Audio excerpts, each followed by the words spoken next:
जो मैंने मैम अगर ट्रिग्नोमेट्रिक वैल्यू होगी तो ट्रिग्नोमेट्रिक वैल्यू होगी तो करेंगे या नहीं करेंगे, मुझे ये जानना है। करेंगे, जैसे साइन हो या कॉस हो और करेंगे। तो क्या करेंगे, मतलब इंटीग्रेशन करना पड़ेगा कि कंपेयर करेंगे? कंपेयर करेंगे सर। हाँ, हमेशा इससे बिल्कुल सही बोला। आप हमेशा ध्यान रखिएगा, फोरियर के हाफ रेंज साइन सीरीज में दो ही चीज मिलती है, साइन या कोसाइन में, आइदर साइन मिलता है और कॉस मिलता है। तो अगर इसके इनमें टर्म्स में दिया है तो मोस्टली आप कंपेयर ही करोगे, क्योंकि खुद देखो जब आप ये बाउंड्री कंडीशन लगाते हो तो इधर सिर्फ या तो साइन बचता है या तो कॉस बचता है। अगर इधर भी कॉस बच रहा है और इधर वैल्यू कॉस में है तो हमेशा कंपेयर करा जाएगा। अगर इधर साइन है और इधर भी साइन आ रहा है बाउंड्री कंडीशन में, तब भी आप इसको कंपेयर ही करोगे। समझ में आ रहा है सबको? उसके अलावा कुछ भी दिया हो, ठीक है, तो आपको वहां फोरियर अप्लाई करना पड़ेगा। क्लियर है सबको? ये बात समझ में आ गई?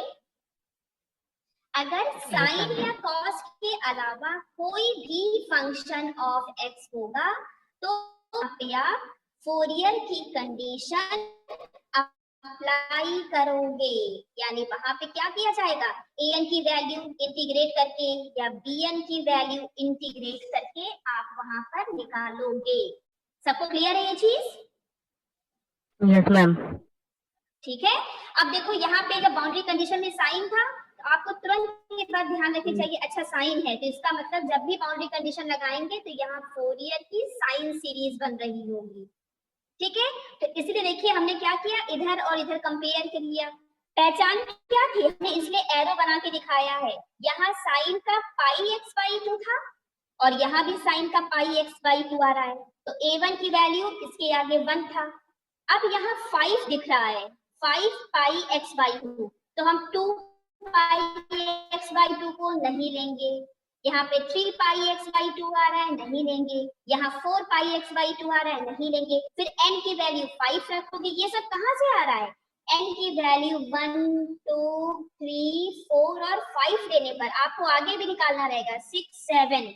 तो हम पहला और पांचवा सिर्फ इसलिए ले रहे हैं क्योंकि यहाँ पे पाई एक्स के आगे 1 लिखा था तो n की वैल्यू 1 ली जाएगी।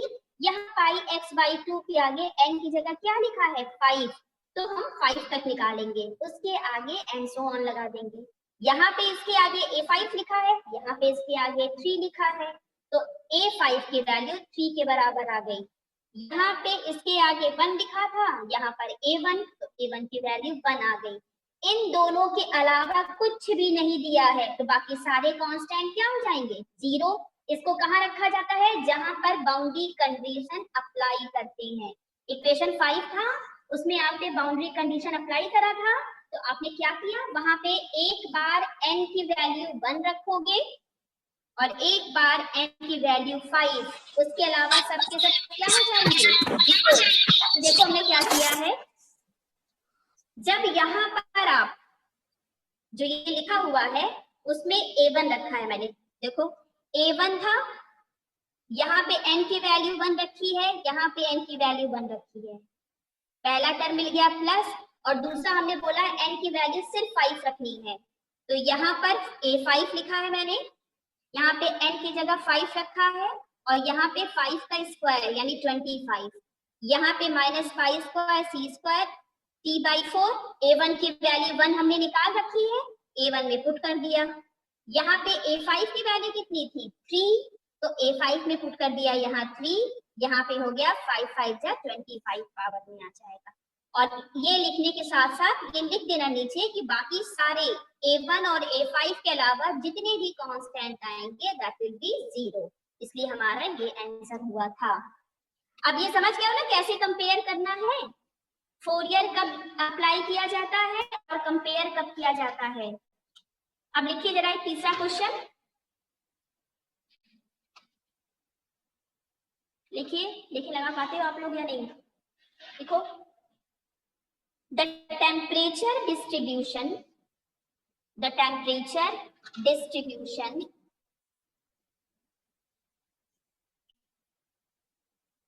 in a bar, the temperature distribution in a bar of length pi, in a bar of length pi,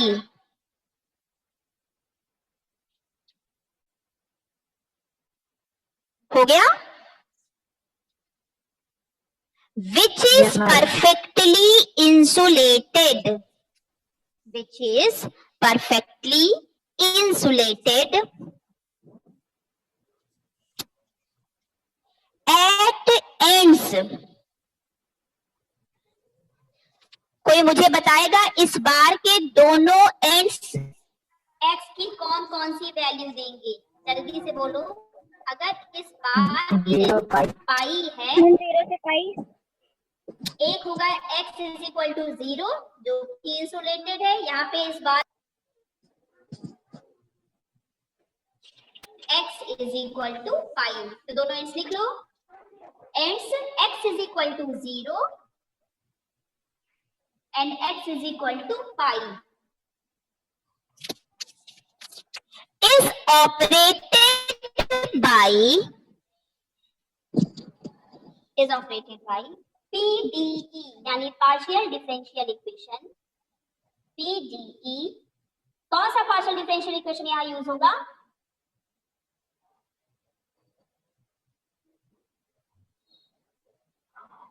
बोलो, ये किस चीज से है? हीट इक्वेशन है कि wave equation? Ma'am heat equation तो क्या इक्वेशन होती है हीट की? y हाँ, लेकिन यहाँ पर क्वेश्चन में मेंशन किया है तो बाई, हाँ नहीं, यहाँ पे आपको दिया हुआ है इसका equation ut is equal to uxx। इस क्वेश्चन में इसको बना दिया है इसने हीट इक्वेशन, ये भी तो हीट इक्वेशन है, बस फर्क क्या हो गया यहाँ पर बताएगा। कांस्टेंट की वैल्यू 0 हो गई, यानी the value of c square is equal to 1 दे दिया है, समझ रहे हो?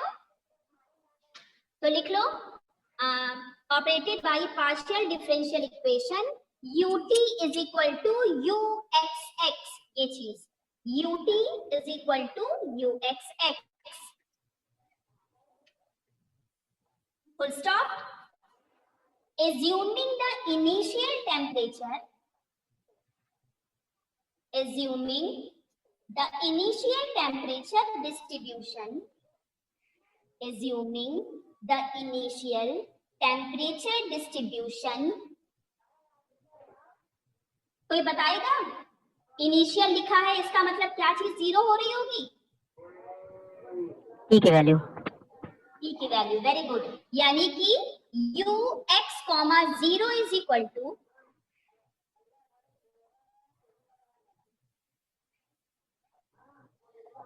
fx is equal to cos 2x,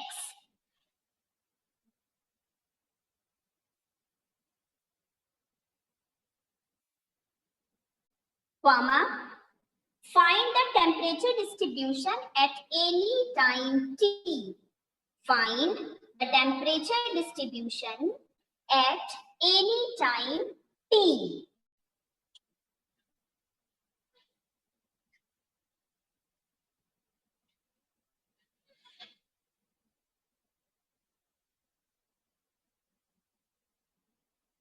लिख लिया सबने?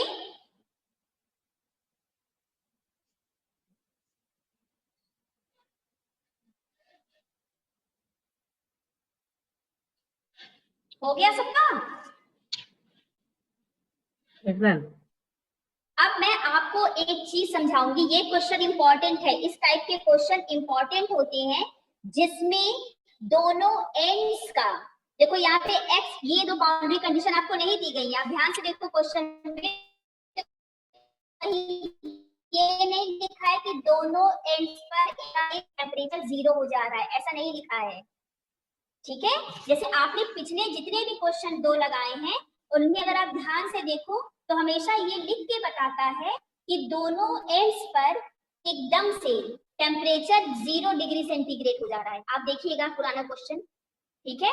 लेकिन यहाँ पे ऐसा कुछ नहीं बताया है, यानी हमको ये कंडीशन तो दे ही नहीं हुई है, ना x इज इक्वल टू 0 पर वैल्यू पता है और ना x इज इक्वल टू यहाँ पे लेंथ क्या है पाई पर, ये दोनों चीजें हमें गिवन नहीं है। क्लियर है? ध्यान से समझना, हो सकता है मैं फिर पूछूं अभी जो पिछले 2 क्वेश्चंस आपने लगाए हैं उसमें हमेशा आपको ये 2 कंडीशन दी हुई थी, क्योंकि लिखा होता था कि सडनली बार के दोनों एंड पर टेम्परेचर को 0 डिग्री सेंटीग्रेड कर दिया गया या वो हो गया। ठीक है, जब ऐसा इस क्वेश्चन में ये कहीं नहीं बताया है कि सडनली इनके दोनों एंड्स पर टेम्परेचर 0 हो गया, तो जब ऐसी सिचुएशन मिले कि जहां पर x इज इक्वल टू 0 और x is equal to L पर कोई कंडीशन नहीं दी हुई है, तो आपको एक चीज तो हमने हीट इक्वेशन में बताया है, वो क्या बताया था, दोनों एंड्स क्या होते हैं, क्या इससे हीट का ट्रांसफर यानी ऊष्मा का आदान प्रदान होगा इस बाउंड्री पर? क्यों नहीं होगा? इंसुलेटेड होता है मैम, इंसुलेटेड है। इंसुलेटेड इंसुलेटेड है मैम, इसलिए तो क्या है इंसुलेटेड है। हाँ वेरी गुड। और इंसुलेटेड का मतलब होता है कि आप उसमें दूरी के साथ साथ कोई अंतर नहीं पड़ रहा है, चाहे यहाँ पे जो टेम्परेचर रहा हो चाहे यहाँ पे जो टेम्परेचर रहा हो, दोनों पर वैल्यू क्या रही होगी 0, यानी दूरी में परिवर्तन के कारण यानी rate of change of heat with respect to distance, बहुत ध्यान से सुनना, rate of change of heat, ऊष्मा हमारी हीट यानी टेम्परेचर है, rate of change of temperature with respect to distance यानी दूरी बढ़ाने के साथ साथ, चाहे आप इस कोने पर लो चाहे इस कोने पर लो, दोनों में ऊष्मा क्या हो रही है, इनमें कोई परिवर्तन नहीं हो रहा है, यानी del u by del x यहाँ भी 0 होगा, जहां पर x की वैल्यू क्या है 0 है, और यहाँ पर भी चूंकि ये भी इंसुलेटेड एंड है तो del u by del x यहाँ भी 0 होगा, जहां पे x की वैल्यू क्या है पाई। समझ रहे हो? क्लियर हुआ सबको?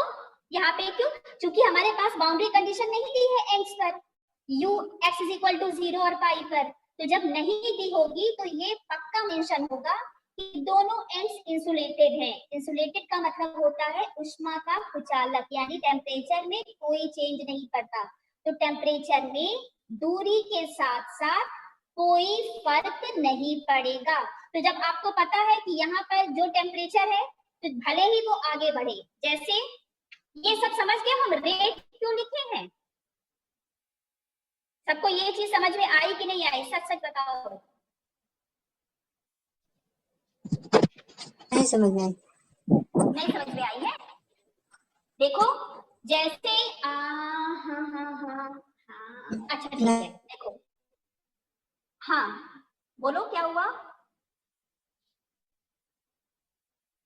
ठीक है, देखिए जैसे हमने कहा कि यहाँ पर टेम्परेचर आपका T1 है और समय के साथ साथ ये बदल रहा है, तो हो सकता है इस एंड पे T2 हो जाए, ठीक, तो आप इसका डेल्टा T निकाल सकते हो या नहीं, आखिरी टेम्परेचर माइनस प्रीवियस टेम्परेचर, ये सबको पता है?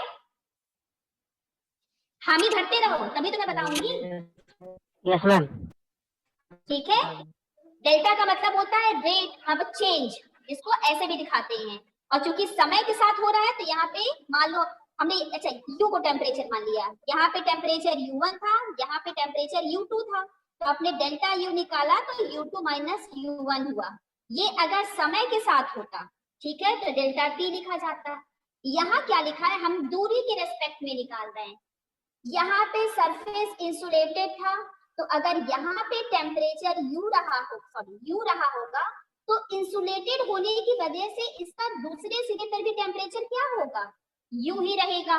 तो जब आप इसका डेल्टा U निकालोगे तो क्या होना चाहिए, आखिरी वाला टेम्परेचर माइनस प्रीवियस वाला टेम्परेचर, तो वैल्यू क्या आ जा रही है 0। तो कहा जाता है कि अगर कोई चीज किसी भी समय पर कांस्टेंट चलती है, उसमें समय के साथ या दूरी के साथ कोई चेंज नहीं होता है, तो उसका हमेशा डिफरेंशिएशन क्या होता है, 0 होता है।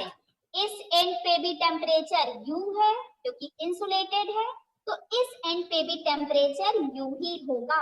तो जब दोनों का आप पार्शियल यानी डेल्टा निकालोगे, किसके रेस्पेक्ट में, दूरी के रेस्पेक्ट में, ये दूरी कितनी थी, पाई के रेस्पेक्ट में, तो डेल्टा U की वैल्यू क्या हो जा रही है, 0। अब क्लियर है सबको कि नहीं, यस मैम। सबको समझ में आया? Yes ma'am. Yes ma'am.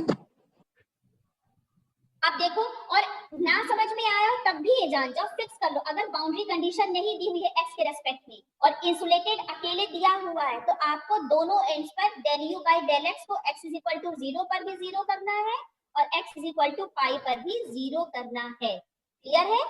ये हो गई इसकी पहली बाउंड्री कंडीशन, ये हो गई इसकी दूसरी बाउंड्री कंडीशन। तीसरी बाउंड्री कंडीशन क्या, वो तो हमेशा फिक्स होती है, क्या होती है fix, T tends to infinite, then U tends to 0. when t tends to infinite, then u tends to u equal to 0, यहाँ u tends to 0। और चौथी कंडीशन यहाँ क्या दी हुई है, क्वेश्चन में लिखी हुई है, U x comma 0 is equal to f is equal to cos 0 equal to cos। अब आप कोई मुझे बताएगा ये बाउंड्री कंडीशन देख करके कि हमें इंटीग्रेट करना, यानी फोरियर सीरीज अप्लाई करना पड़ेगा कि कंपेयर करना पड़ेगा, जल्दी से बताओ। कंपेयर करना पड़ेगा मैम। कंपेयर करना पड़ेगा, वेरी गुड। भले ही यहाँ fx लिखा है लेकिन fx का मान कितना दिया है, cos 2x। और अभी मैंने बताया था कि अगर साइन दिया हो या cos दिया हो तो आप कंपेयर करोगे, ठीक है। इसके अलावा कुछ दिया होता है, विल अप्लाई फोरियर कंडीशन, ठीक। तो अब जरा, हाँ एक चीज और, इस क्वेश्चन में एक चीज और कर दी हुई है शुरू में ही, यहाँ पे हीट इक्वेशन क्या दिया हुआ था, ut is equals to uxx। हाँ यानी कौन सी वैल्यू 1 हो गई थी, c square। स्क्वायर की। We know that heat equation, पहले आप हीट इक्वेशन का लिख दीजिएगा, क्या होता था, uxt sorry ut is equal to c square uxx, equation 1। और according to the question, according to the question, question के अकॉर्डिंग क्या दिया है, ut is equal to c, sorry c नहीं दिया है, uxx दिया है। तो दोनों को कंपेयर करने से क्या मिल रहा है हमको, c square is equal to 1, which implies that c equal to भी क्या हो जाएगा, 1 हो जाएगा। सबको समझ में आ गई ना? तीसरी वैल्यू तो फिक्स होती है, बस नाम के लिए लिखा जाता है, कब अप्लाई होगी पर दोनों टेंपरेचर कम से 0 हो जाए। अगर ऐसा नहीं दिया है और लिखा है इंसुलेटेड है, तो आप x इज इक्वल टू 0 पर और x is equal to length है, उसका पार्शियल डेरिवेटिव 0 होगा। और चौथी कंडीशन तो क्वेश्चन में हमेशा गिवन ही होती है। अब इतना लिख लो सब लोग। अभी भी किसी को नहीं आया तो मुझे बता दो, मैं समझा दूंगी, क्लियर होना चाहिए।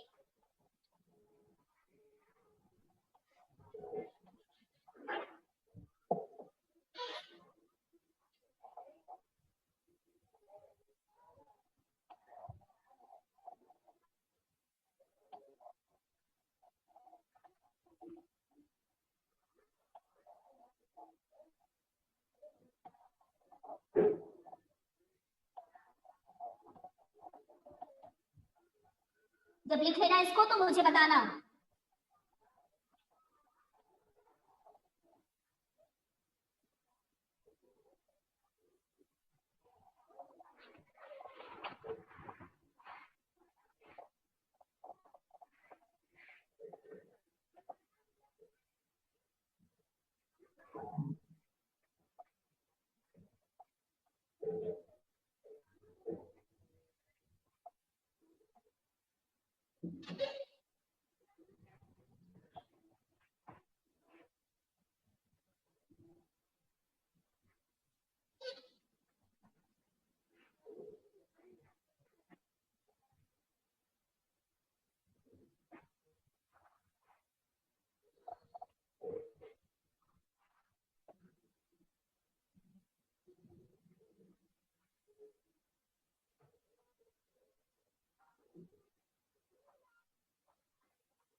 यस हो गया हो गया सर? हो गया। हो गया। अच्छा, अब पहले मुझे ये बताइए कि इक्वेशन 1 का सॉल्यूशन क्या होता था। इक्वेशन 1 यानी जो नॉर्मली हीट इक्वेशन होता था उसका सॉल्यूशन बताओ। Ma'am C1 cos px uxt is equal to c1 cos px plus C2 sin px sin px C3 e power minus p square t होगा, क्योंकि यहाँ पे c की वैल्यू नहीं है। पहले हमने इक्वेशन 1 का पूछा है तो आप ये दिखाओगे, ओ मैम, ठीक है? Okay ma'am. ठीक है, लेकिन आप इक्वेशन को क्वेश्चन के अकॉर्डिंग बनाओगे तो जहाँ c स्क्वायर है वहाँ क्या कर देंगे, 1 कर देंगे। 1 तो यस मैम। हाँ, तो जो यहाँ पर c स्क्वायर लिखा है सिर्फ उसकी जगह क्या हो जाएगी, वैल्यू 1 हो जाएगी। सबको समझ में आ गया क्या चेंज होगा? सिर्फ आप हीट इक्वेशन की वैल्यू जानते हो, लेकिन इसमें क्वेश्चन में c स्क्वायर की जगह 1 रख के दे दिया है, तो आपको सीधे c स्क्वायर को बस 1 कर देना है। तो आप लिखोगे द सॉल्यूशन ऑफ इक्वेशन 2, सीधे लिखो डायरेक्ट। सबको मैंने समझा दिया है, सब समझ गए ना कैसे करेंगे? सीधे लिखो the solution of equation 2, therefore solution of equation 2 will be, क्या होगा, ux, t is equal to c1 cos px plus c2 sin px, फिर c3 e की पावर में सिर्फ क्या होगा, माइनस p स्क्वायर और t। क्यों? क्योंकि c स्क्वायर की वैल्यू 1 हो गई है। This is equation 3। और ये किस चीज को सेटिस्फाई करेगी, कौन सी कंडीशन को?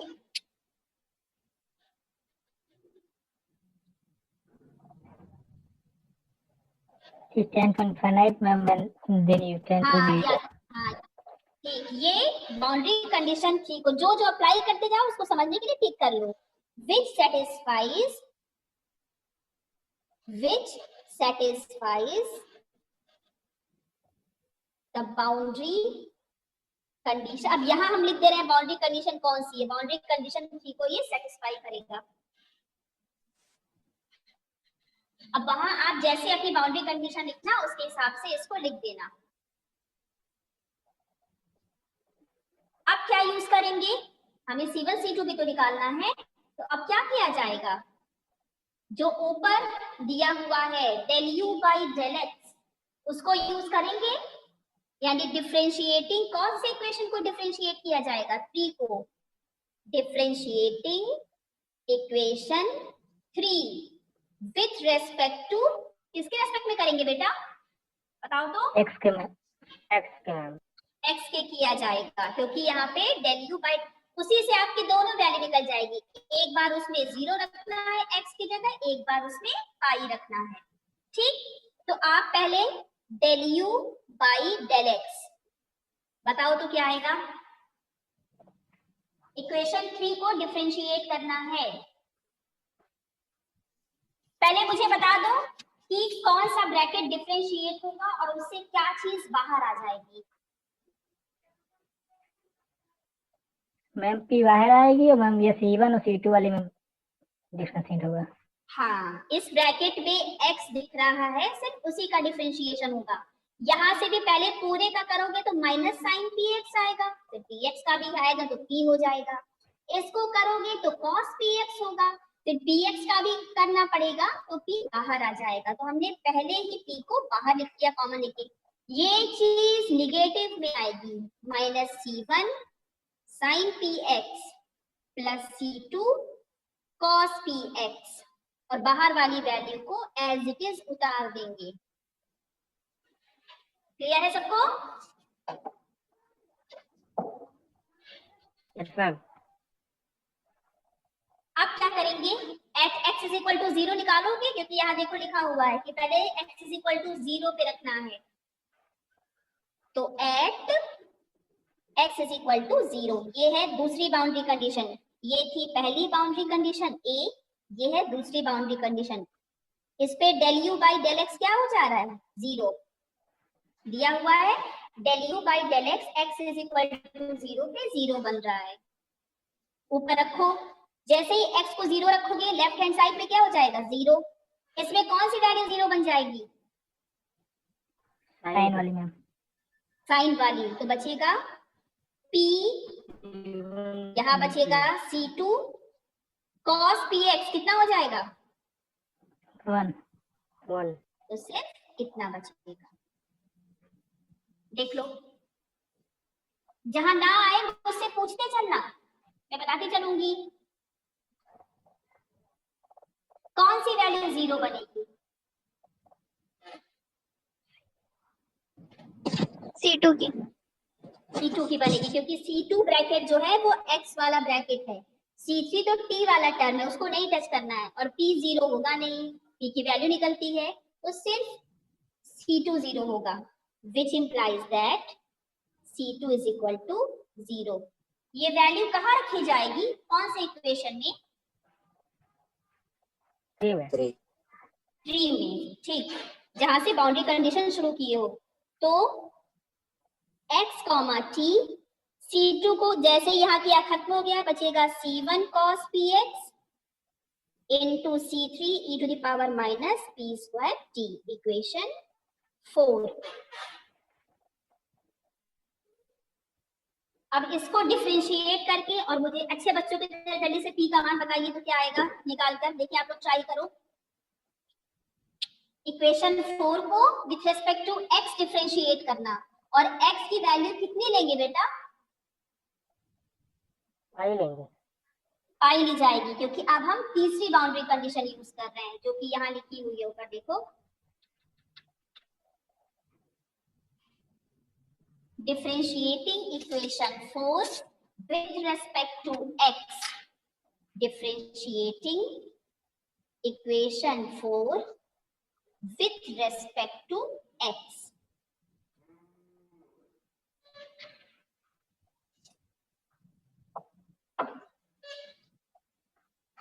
क्या मिलेगा, लेफ्ट हैंड साइड में क्या मिलेगा, du upon ds, w upon del x। ठीक, इधर क्या मिलेगा, किसका डिफरेंशिएशन होगा, सिर्फ cos वाले टर्म का, इसमें x दिख रहा है, तो minus C1 p sin px आएगा। t वाले को तो छूना ही नहीं है, उसको हमने वैसे ही छोड़ दिया।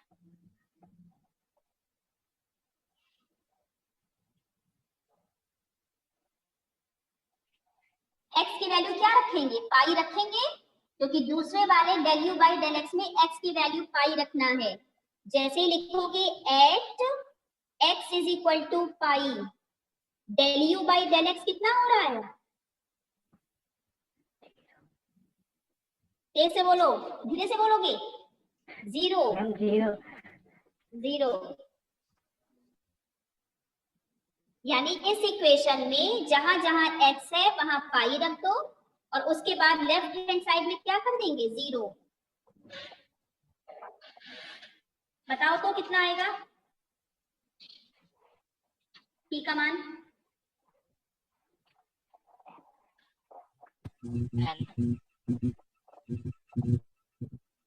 p का मान n हाँ चंदन, n आएगा, ठीक है। यहाँ से मिलेगा लेफ्ट हैंड साइड में 0, यहाँ पे जैसे ही p की जगह पाई रखोगे, minus C1 p sine n, x की जगह पाई रखना, सॉरी, पाई, और क्या था p into C3 e to the power minus p square t। C1 को नहीं कर सकते वरना x वाला ब्रैकेट ही खत्म हो जाएगा, और p को तो टच ही नहीं करना है क्योंकि p फॉर्मूले में यूज होता है, तो सिर्फ sine pi p is equal to 0, यानी sine pi p is equal to, sine के साथ क्या होता है n pi, which implies that pi p is equal to n पाई। पाई से पाई को कटा दिया, क्योंकि n यूज कर रहे हो तो मैंने क्या बताया था, n की वैल्यू जहां भी लिखोगे वहां पे n की वैल्यूज को मेंशन करना होगा।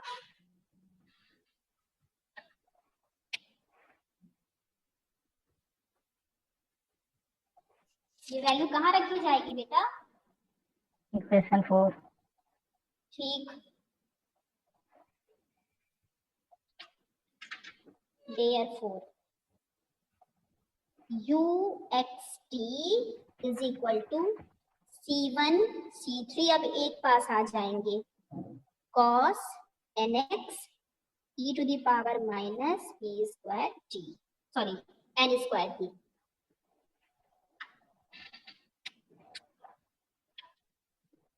अब x वाले टर्म का काम तो खत्म हो गया, तो इसको कुछ मॉडिफाई करके लिखा जाएगा कि ऐसे ही छोड़ देंगे? लिखा जाएगा समेशन लगाकर, समेशन में, क्योंकि अब C1 को हमें सामने नहीं दिखाना है, क्योंकि C1 वाला ब्रैकेट तो खत्म हो गया है, दोनों कंडीशन यूज हो गई x वाला। तो अब यहाँ पे इस n को हटा करके सिग्मा लगाओगे और यहाँ नया कांस्टेंट आएगा, uxt is equal to summation over n from 1 to infinite an cos nx e to the power minus n square t, equation 5।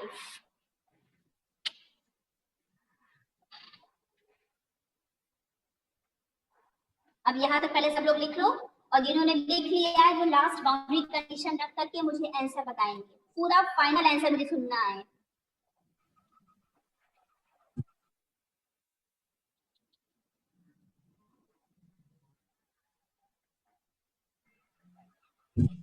Ma'am बेटा cos 2x into e to the power minus 4t is equal to,